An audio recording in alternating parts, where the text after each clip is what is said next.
আরজিকর কাণ্ডে যারা কুৎসিতভাবে মুখ্যমন্ত্রীকে আক্রমণ করেছেন তাদের বয়কট করুন। গত সোমবার তৃণমূলের রাজ্য সাধারণ সম্পাদক কুণাল ঘোষের এই বক্তব্য সম্প্রচারিত হয়। আর এই বক্তব্যের পাশে দাঁড়ালেন না অভিষেক বন্দ্যোপাধ্যায়। উনি ব্যক্তিগতভাবে বলতে পারেন পার্টির তরফ থেকে কেউ এমন নির্দেশ দেয়নি। কি বলেছেন অভিষেক বন্দ্যোপাধ্যায় শোনাবো। যেমন একজনের রাস্তায় নেমে প্রতিবাদ করার স্বাধীনতা আছে, কেউ যদি একটা প্রোগ্রাম করে কাউকে আনতে চায় তার স্বাধীনতা রয়েছে। এটাকে সেভাবে দেখা, সেই দৃষ্টিভঙ্গি থেকে দেখা একদমই ঠিক নয়। পার্টির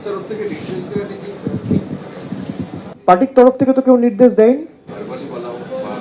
না, কে বলেছে?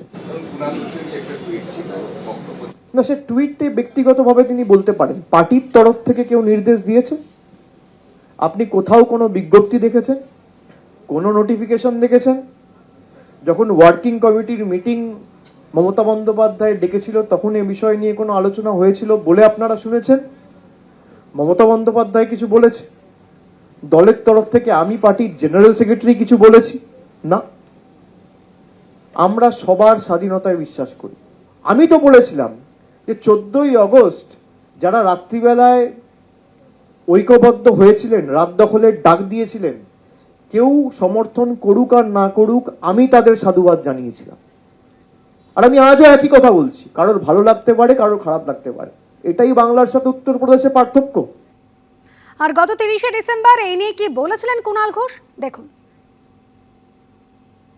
এই আরজিকর কাণ্ডে যে শিল্পী, যে তারকা কুৎসিতভাবে মুখ্যমন্ত্রীকে আক্রমণ করেছে, সরকারকে আক্রমণ করেছে, তাদেরকে বয়কট করুন। প্রশাসনিক বৈঠকে অনুপ্রবেশ নিয়ে বিএসএফ এবং কেন্দ্রীয় সরকারের একাংশকে নিশানা করলেন মুখ্যমন্ত্রী। তিনি বলছেন বিএসএফ এর সঙ্গে অ্যাডজাস্ট করে অনুপ্রবেশকারীদের ঢোকানো হচ্ছে। ইসলামপুর, সিতাই, চোপড়া দিয়ে লোক ঢোকাচ্ছে বিএসএফ, খবর রয়েছে, এবং এর পিছনে কেন্দ্রীয় সরকারের ব্লুপ্রিন্ট রয়েছে। ডিএমরা শুনতে পাচ্ছেন? ওখানে বর্ডার আর কালিয়াচক নিয়ে যদি ব্যস্ত থাকেন তাহলে কিন্তু জেলার ডেভেলপমেন্ট হবে না। Please forget that. ওখানে প্রোটেকশন করুন। আর বিএসএফ এর সাথে অ্যাডজাস্ট করে অনুপ্রবেশকারীদের ঢোকাচ্ছেন আপনারা।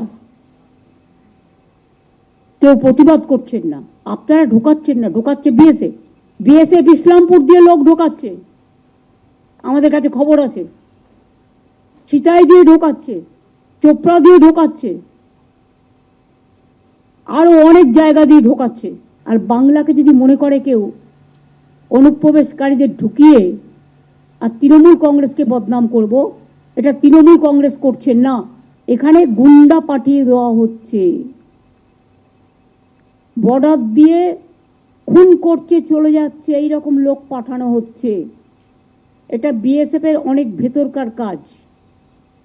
এর মধ্যে কেন্দ্রীয় সরকারের একটা ব্লুপ্রিন্ট আছে। কেন্দ্রীয় সরকারের ব্লুপ্রিন্ট যদি না থাকতো এটা হতো না। আমি যদি দেখি আমার রাজ্যকে ডিস্টার্ব করবার জন্য জঙ্গি হানাকে কেউ মদত দিচ্ছেন, সেক্ষেত্রে তো আমাদের প্রতিবাদ করতেই হবে।